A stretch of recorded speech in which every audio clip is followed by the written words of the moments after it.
get your phone.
On.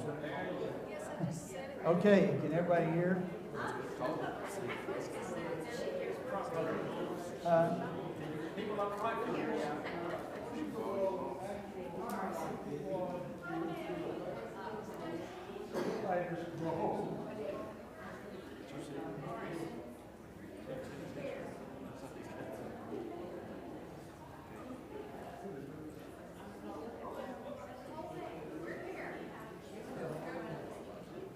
Well, I haven't run everybody off yet, but we got a few missing, so I'll keep working on it.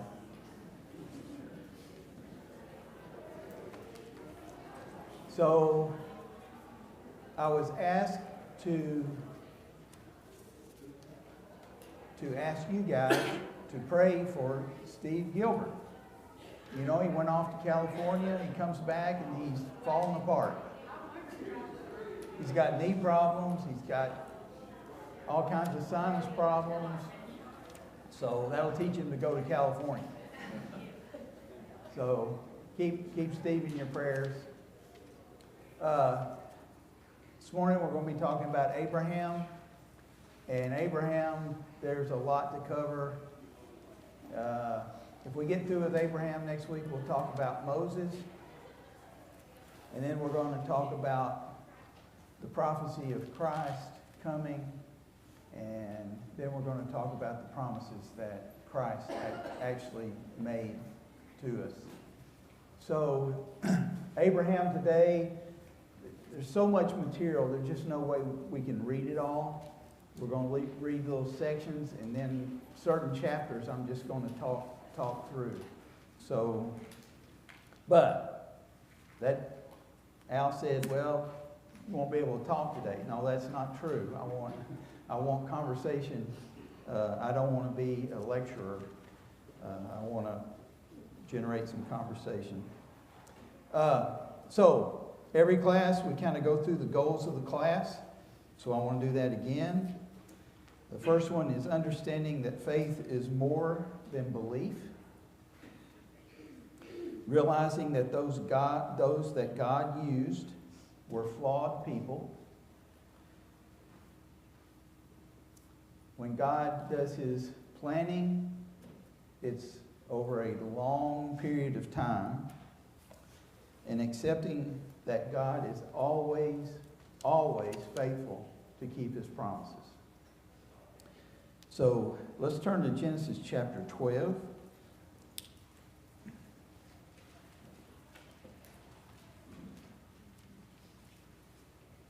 And as I told you last week, I promise you, there's a reason for going through all these Old Testament examples. But you're not going to be able to find that out until the end of the class. Till probably the last class period. So bear with me. But there is a reason for going through all these. Okay, so today we're going to start in Genesis chapter 12. And I'm going to read 1 through 4. The Lord said to Abram, leave your country, your people, and your father's household, and go to a land I will show you. I will make you into a great nation, and I will bless you. I will make your name great, and you will be a blessing. I will bless those who bless you, and whoever curses you I will curse. And all peoples of the earth will be blessed through you. So, he tells Abram, and I'm not going back and forth between Abram and Abraham. I'm going to say Abraham pretty much the whole way through. But God tells Abram to go into a different country and that he will be blessed. And this is the second time that there's been a reference to the coming of Christ. You remember when the first time was? And why, Paul? You will bruise your heel, and he will bruise your head. Right. It was a curse God placed on Satan after the fall of mankind. So this is the second time there's been a reference to the coming of Christ. When it says that all the people of the earth will be blessed through you. So he promised to make him a great nation. He says, I'll bless those who bless you. I'll curse those who curse you. I'll make your name great. All the families of the earth will be blessed. So, do you think he made him a great nation? Did he make him a great nation? Yes. Is that nation still in existence? Yes. I'll bless those who bless you. I'll curse those who curse you. Yes, he did that. I will make your name great. We all know about Abraham, right? Even today, we all know about Abraham. And then all the families of the earth will be blessed because of you. So, now let's go to Genesis, let's go to 11 through 20. And if somebody will read that, I would greatly appreciate it. Mainly because I'm having a hard time even seeing it. 11 through 20. As he was about to enter Egypt, he said to his wife Sarai, I know what a beautiful woman you are. When the Egyptians see you, they will say, 'This is his wife.' And then they will kill me, but will let you live. Say to your sister, say you are my sister, so that I will be treated well for your sake, and my life will be spared because of you." When Abram came to Egypt, the Egyptians saw that Sarai was a very beautiful woman, praised, and Pharaoh officials saw her. They praised her to Pharaoh, and she was taken into his palace. He treated Abram well for her sake, and Abram acquired sheep and cattle, male and female donkeys, male and female servants, and camels. But the Lord inflicted serious diseases on Pharaoh and his household because of Abram's wife Sarai. So Pharaoh summoned Abram. "What have you done to me?" he said. "Why didn't you tell me she was your wife? Why did you say she is my sister, so that I took her to be my wife? Now then, here is your wife. Take her and go." Then Pharaoh gave orders about Abram to his men, and they sent him on his way with his wife and everything he had. Okay, so Paul brought this up Wednesday night. So we just said, we talked about Abraham having faith. So God has told him he's going to make him a great nation. So then he goes to this place, and what does he do? He lied. He lies. Why did he lie? He was scared. Afraid of what? Of what? Being killed. Well, wait a minute. If he has faith that God's going to fulfill his promise, why would he be afraid of being killed? Because he is a flawed human being, right? Just like we are. He failed.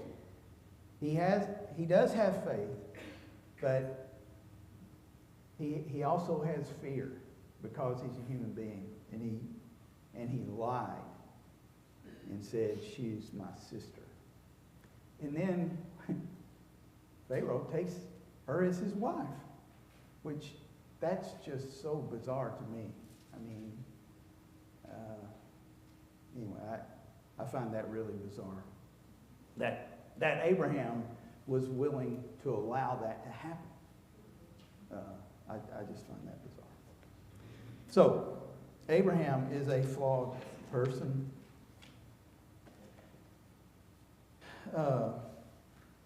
So, Pharaoh, because of this, Pharaoh was stuck with plagues. And he calls him and says, "Why did you do this to me?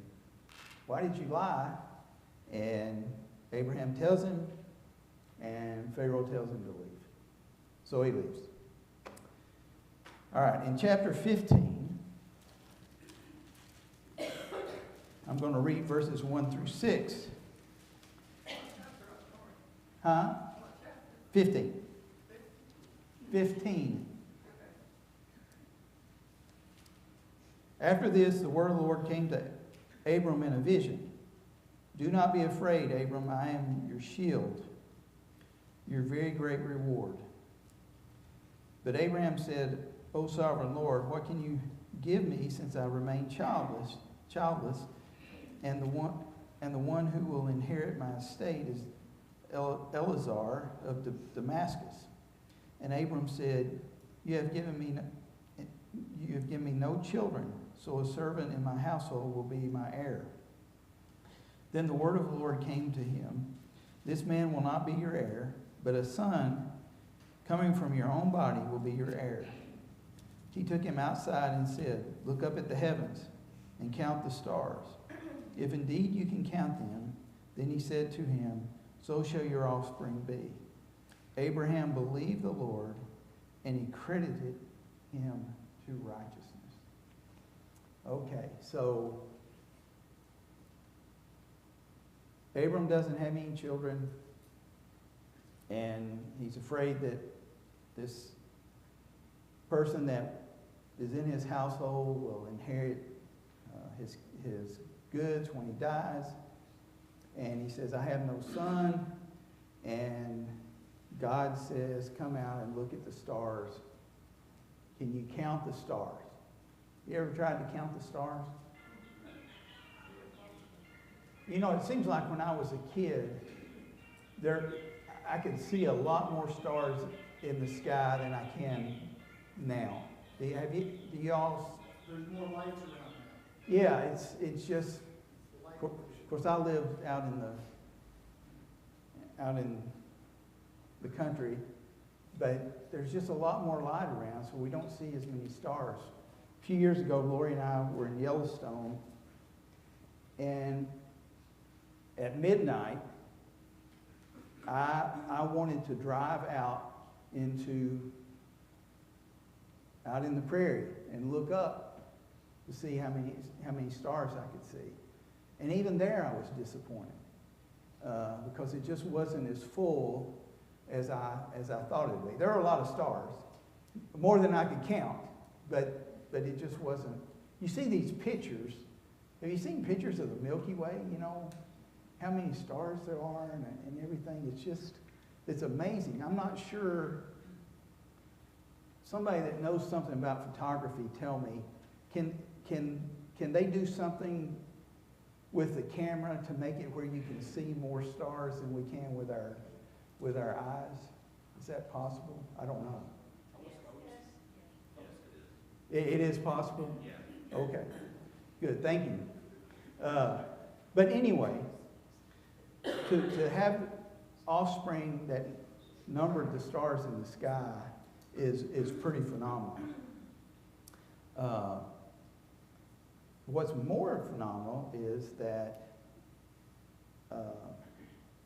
Abraham believed what God told him, and God counted it as righteousness. Yeah. I think what's even more amazing is that God still stuck with Abraham to give him that promise after he'd already proved he's alive. Yeah. Yes, and we're going to see he's going to do it again. He's going to do it again. So you know, God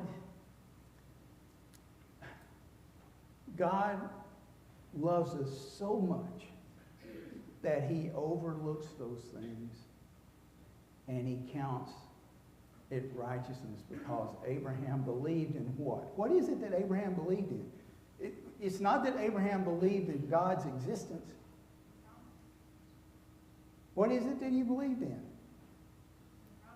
The promise. He believed in the promise. And he knew God existed, but he believed in the promise. Somebody had their hand. Yeah.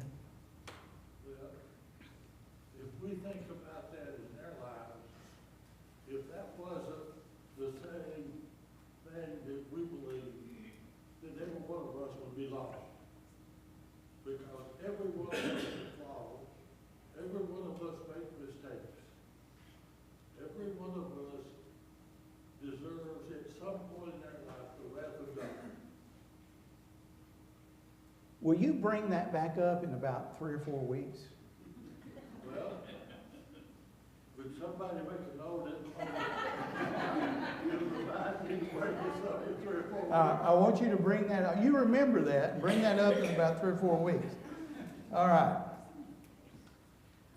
So, also in chapter 15, which we're not going to read, God promised Abraham a land for his heirs, a land that they would call their own. He also promised that his heirs would be in slavery for 400 years. Sometimes when we read about Abraham, we just kind of skip over that. God is already telling Abraham that Israel is going to be enslaved in Egypt for 400 years. Now, he doesn't say anything about Egypt, but he says your people will be enslaved for 400 years. So, again, God's plans are a lot longer than the way we think. But he also promised in this deliverance. You're going to be enslaved for 400 years, but I'm going to deliver you. And Abraham believed the promise. Now let's look at chapter 16. And we're going to see another little maybe flaw about his belief. So in chapter 16, they still don't have a child. His wife says, we don't have a child. Take Hagar. You take Hagar, and she can have a child that you can call yours. So he does. He takes Hagar. They have a child. The child's name is Ishmael. And you see a problem with that? What's the problem with that? God said Syria was going to have the Yeah, so he believed, but just like Adam and Eve, he faltered a little bit. He kind of did the same thing he did when he lied.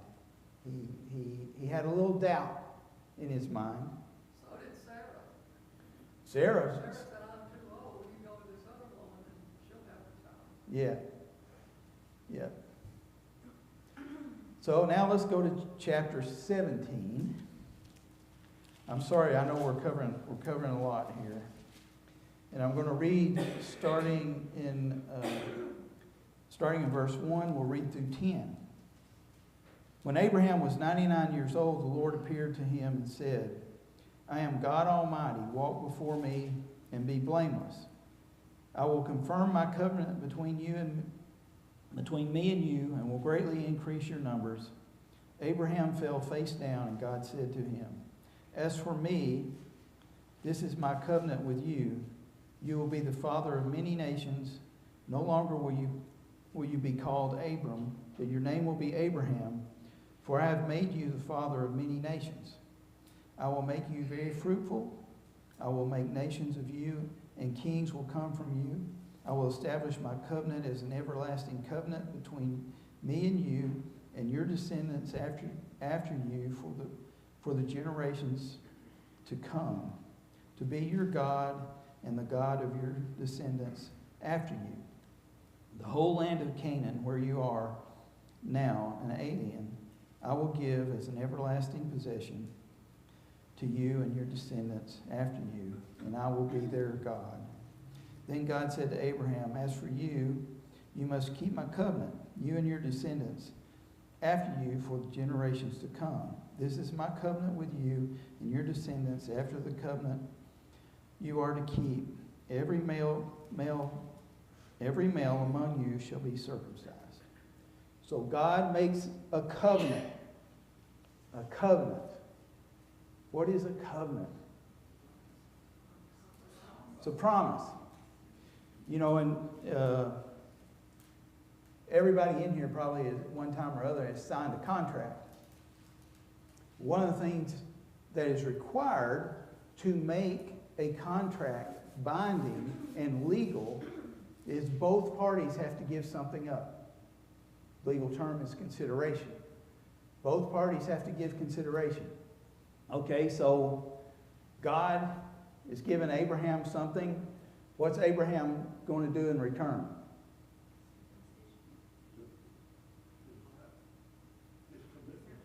Well, his commitment, but what's immediately going to have to happen? Circumcision. And that's going to be a sign of that nation from this point forward. So Abraham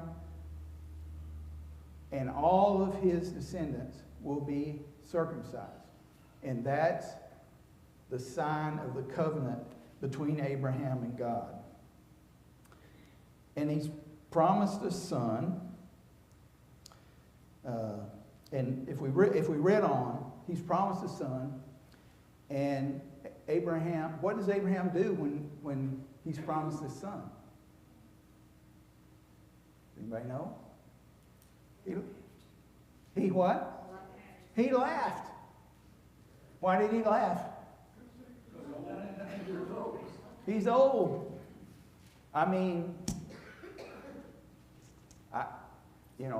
if somebody came and told me I was going to have a son, I think I'd probably laugh. But yeah, laugh and then pass out. Yeah. Abraham is old, so he laughs. God also tells him that, Abraham's concerned about Ishmael, and God tells him that Ishmael will also become a great nation. And God tells him the son's name will be Isaac, and that he will make the same covenant with Isaac. And we're going to find, as we go on through this, that God made the covenant with Abraham, he made the covenant with Isaac, he made the covenant with Jacob. Okay? So God is making this promise over and over and over again. And so what did Abraham do?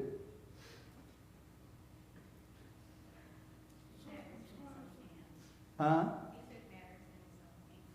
Well, Abraham, he was circumcised to show that he was going to keep the covenant with God. Anybody got any questions or comments or cries of anguish? I think it's interesting that we see this evidence of the covenant go all the way over into the New Testament, to where that has to be debunked, that it's not a requirement that you be circumcised to be a child of God, because the apostles dealt with that on a regular basis. Yeah. That was a physical manifestation of nationality, a covenant. Yeah. And we see it, not just the circumcision, but the whole being a Jew, being an Israelite. They truly believed that God was coming down to earth to be their king, and that they were going to be the only surviving nation in the world. That that God only cared about them. And it took a lot, as you remember, it took a lot. What did God do to show the apostles that the gospel was for everyone? Does anybody remember? Huh? Took it to the Gentiles. Yeah, how did he do that? Cornelius. He went to Cornelius, right? And what happened? How did he do that with Cornelius? They lay down the sheet with the good, with the clean and the unclean, and made them understand that they needed to go to Cornelius and gave him the Holy Ghost, the Holy Spirit. Right. And who did he do that with? God used Peter. Yes. So, Peter was he was the tough guy of the apostleship, and firm, and, this is the way it is. And so he has this dream and realizes that, oh yeah, God intends this for everyone, that Jesus came for everyone. So that was a good little sidebar there. So he goes to Cornelius' house, and they're baptized, they receive the Holy Spirit, right? So, And Don, I think it's interesting that this episode with Hagar, they had been in Canaan 10 years. So I think it's patience, Well, you're going to give me all of this, you're going to send me this land. What happens next? That great nation part you talked about. So we're going to have children. 10 years later, still didn't have no children. So like us, we're impatient. The Lord says he's going to do something. Well, still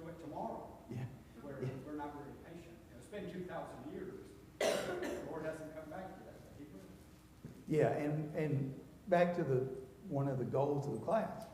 God's plans are long-term. I mean, we want it right now, today, and God just doesn't work that way. He's already told Abraham that his descendants are going to be enslaved for 400 years. That's not going to happen for a long time. Abraham is getting older every day. Yes, he's getting older every day, and some of us can feel that, right? We know how that feels. Okay, Genesis 18.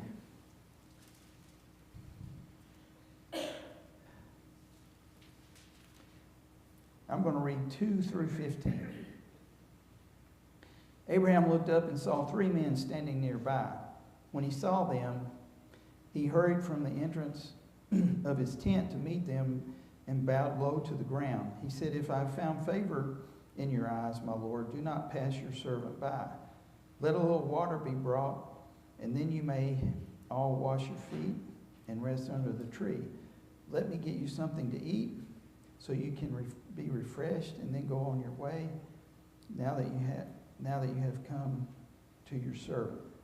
"Very well," they answered, "do as you say." So Abraham hurried into the tent to Sarah. "Quick," he said, "get 3 sheaves of fine flour and knead it and bake some bread." Then he ran to the herd and selected a choice tender calf and gave it to a servant who hurried to prepare it. He then brought some curds and milk and the calf that had been prepared and set these before them. While they ate, he stood near them under the tree. "Where is your wife Sarah?" they asked him. "There in the tent," he said. Then the Lord said, "I will surely return to you about this time next year, and Sarah your wife will have a son." Now Sarah was listening in the entrance to the tent, which was behind him. Abraham and Sarah were already old and well advanced in years, and Sarah was past the age of childbearing. So Sarah laughed to herself as she thought, "After I am worn out and my master is old, will I now have this pleasure?" Then the Lord said to Abraham, "Why did Sarah laugh and say, 'Will I really have a child now that I'm old?'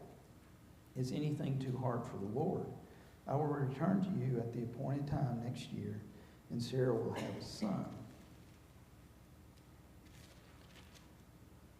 Sarah was afraid, so she lied and said, "I did not laugh." But he said, "Yes, you did laugh."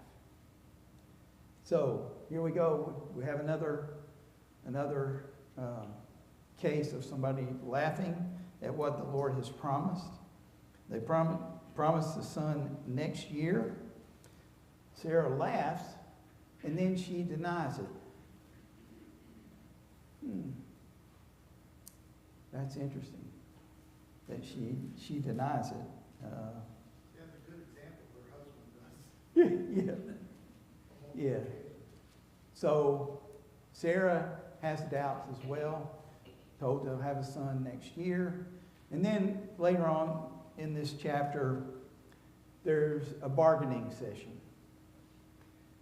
Do you remember why Abraham is bargaining with these men? Where are they headed? Sodom. Who lived in Sodom? Lot. Why does Abraham care about Lot? Lot is his nephew. And these men are going to destroy Sodom and Gomorrah. And Abraham starts bargaining with them. "Well, what if you find this many men, and will you destroy it?" So on and so on. Finally gets down to, what if you find one? Will you destroy it?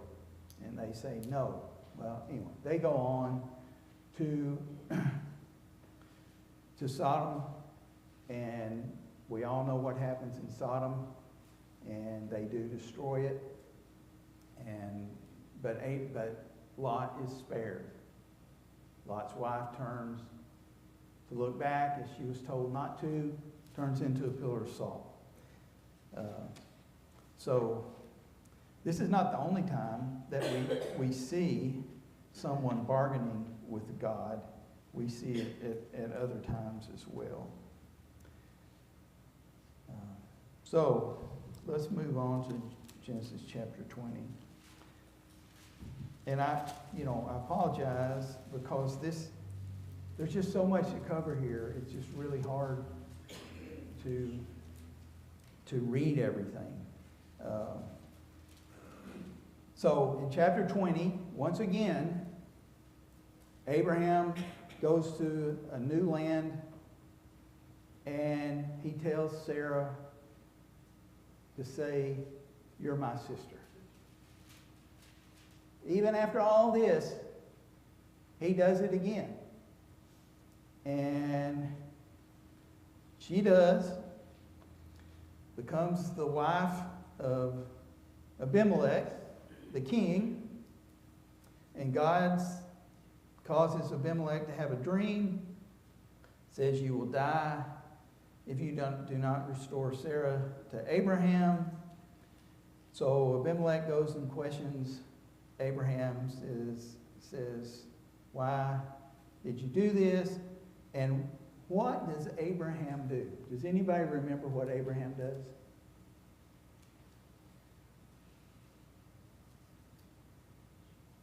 He tries to justify it.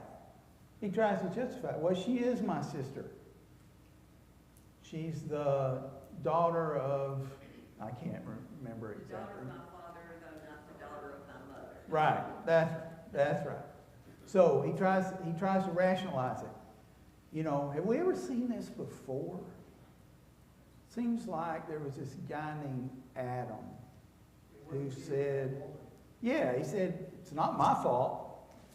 You're the one that gave me this woman."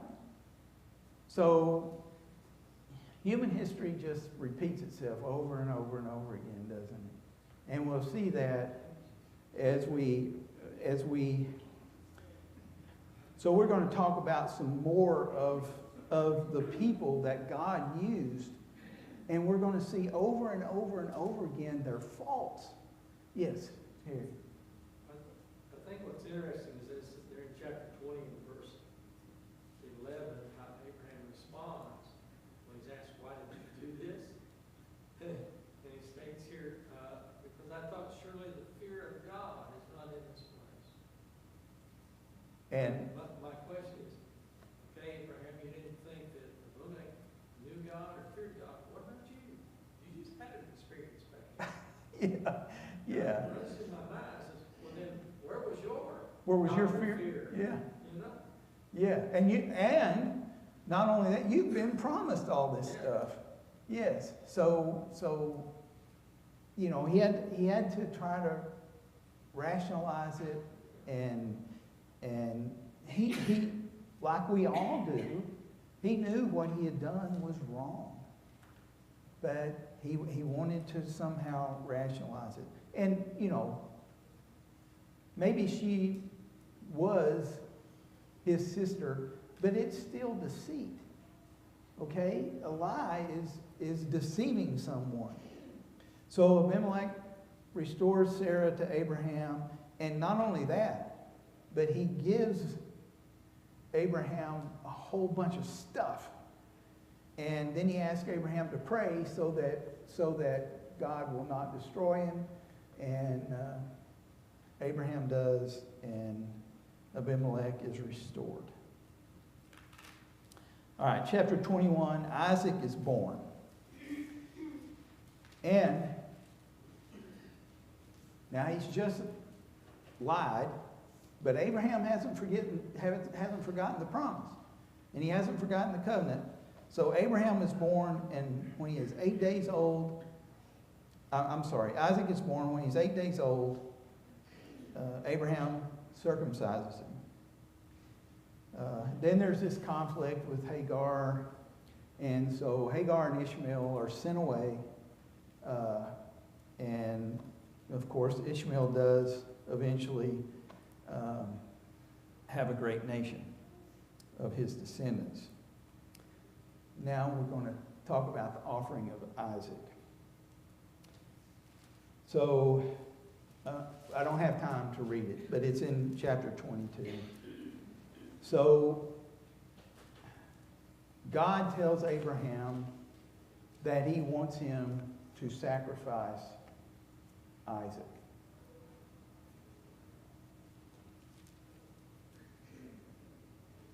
I mean, I can't even, can you imagine that? I mean, all these years, God has promised Abraham that he will have a son, and that son will become a great nation. Not only that, they have a covenant. A covenant. And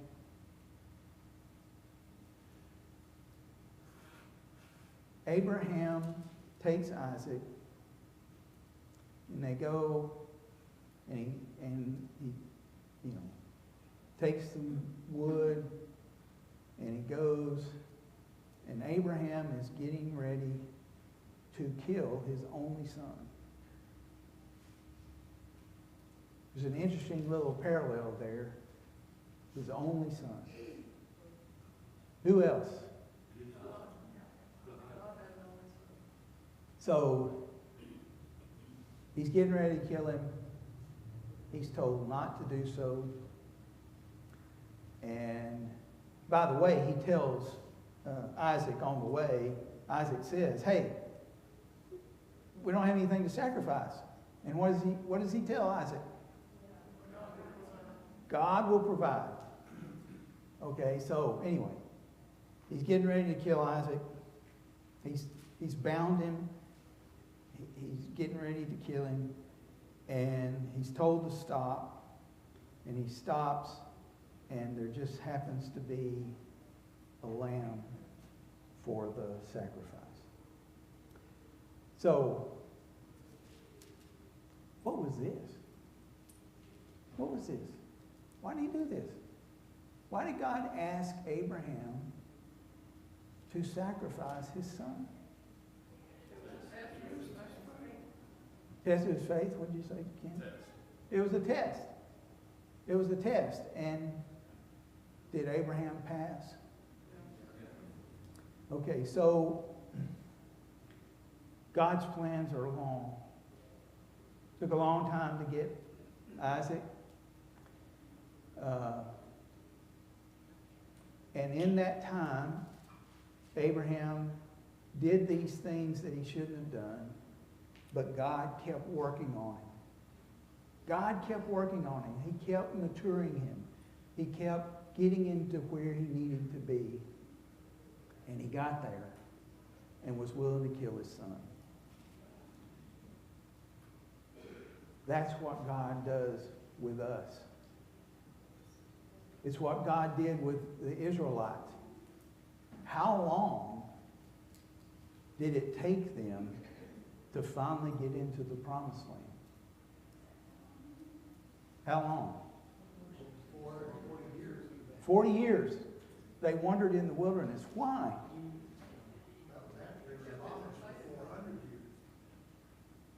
But why did he have them wandering in the wilderness for 40 years?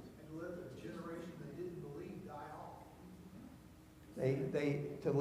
To let that generation die off, and to show them that he was God, and show them the character that God had, and that he was always going to take care of them. He did the same thing with Abraham, trying to prepare Abraham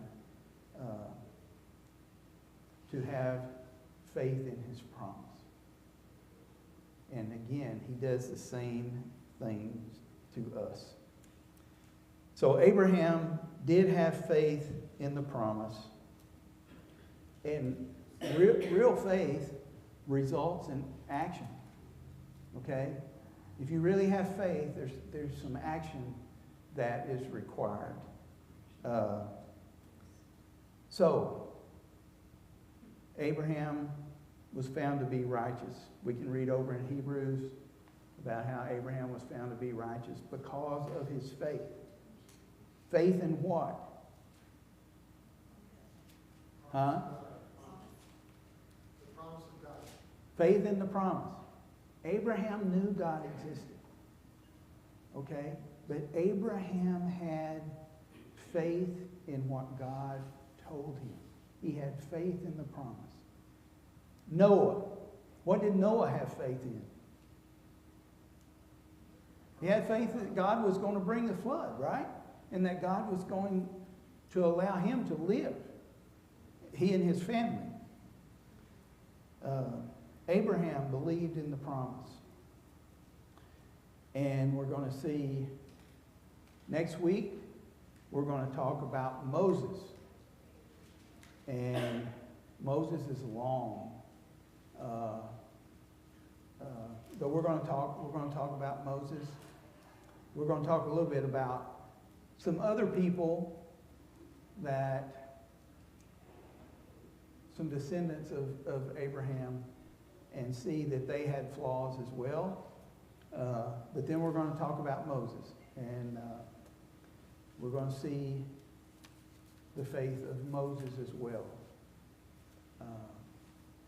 What I'm trying to what I'm trying to make clear is that faith is not just belief in God.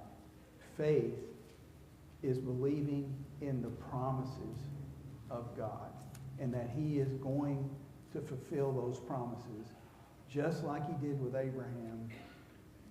And we all know that God fulfilled the promise He made to Abraham. Hope you all have a good rest of the day. Sorry about this class being a little bit more me talking, but I had a lot to get through, and we'll see you next Sunday.